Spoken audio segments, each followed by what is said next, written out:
Good morning सगळ्यांना. छान अशी व्हिडिओला सकाळी-सकाळी सुरुवात केलेली आहे. या सुंदर फुलांपासून याचा शॉर्ट व्हिडिओसुद्धा मी टाकलेला आहे आपल्या YouTube चॅनलवरती. त्यानंतर रविवारी मी तुळशीचे लग्न लावले होते. अचानक रात्री खूप पाऊस आला, त्यामुळे अर्धी पूजा मी उचलून घेतली होती. तुळशीचे लग्न लावले, मंगलाष्टक वगैरे म्हटली, आरती केली आणि खूप असं जोराचं हवा पाणी सुटलं होतं. तर सगळे मी ओट्यावरती इथे उचलून ठेवून दिलं होतं. दिव्यामध्येही भरपूर तेल होतं, पण दिवे विझले होते, तर म्हणून मी ते साईडला ठेवून दिले. तर आज ते संध्याकाळी लावून घेईल. तर सगळी पूजा वगैरे उचलली आणि जे काही आपण मांडव वगैरे टाकतो ना, तर तो आपण गाईला टाकू शकतो. म्हणजे उसाचे किंवा मग ज्वारीचे जे मांडव टाकलेला असतो, तो मी गाईला वगैरे टाकत असते. त्यानंतर आज होता सोमवार, तर मस्त सुंदर अशी पूजा झाली. सकाळी-सकाळी रांगोळीसुद्धा काढून घेतली आणि आज ना मुलींच्या स्कूलसुद्धा स्टार्ट होणार होत्या दिवाळीनंतरच्या. तर आजचा फर्स्ट डे होता दिवाळीनंतरचा. आता सगळ्यांनाच कंटाळा येतो पहिला दिवस म्हटलं की आणि उत्साहसुद्धा वेगळाच राहतो. 8-15 दिवसाचा गॅप पडला, की आपल्याला सुद्धा कंटाळा येतो. सकाळी उठायचं, टिफिन बनवायचं, आता रुटीन सुरू झालेलं आहे. तर सकाळी-सकाळी मी त्यांची तयारी करून दिली, टिफिन वगैरे दिले आणि त्यानंतर माझ्या म्हणजे दररोजच्या कामाला सुरुवात केलेली आहे. तर सगळीकडची धूळ वगैरे क्लीनिंग करून घेतली घरामधली सुद्धा आणि आज मला हे नळसुद्धा क्लीन करायचे होते.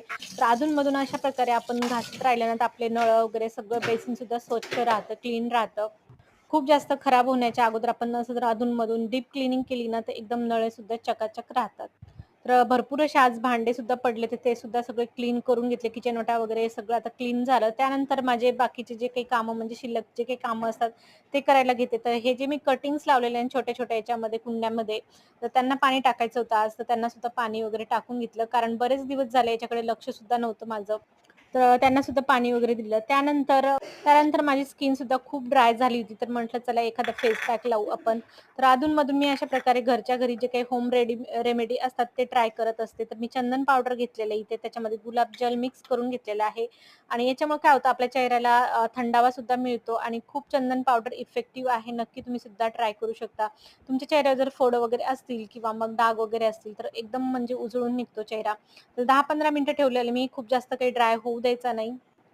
तर 10 ते 15 मिनिटामध्ये मी वॉश करून टाकलेला आहे. तुम्ही बघू शकता एकदम चेहरा उजळल्यासारखा वाटतो आणि आठवड्यातून आपण 1-2 वेळेस जर हा चंदन पावडर नेहमी जर यूज केली ना, तर खरंच आपल्या चेहऱ्यावरची डाग वगैरे जे काही असेल ना, ते कमी व्हायला नक्की मदत करेल.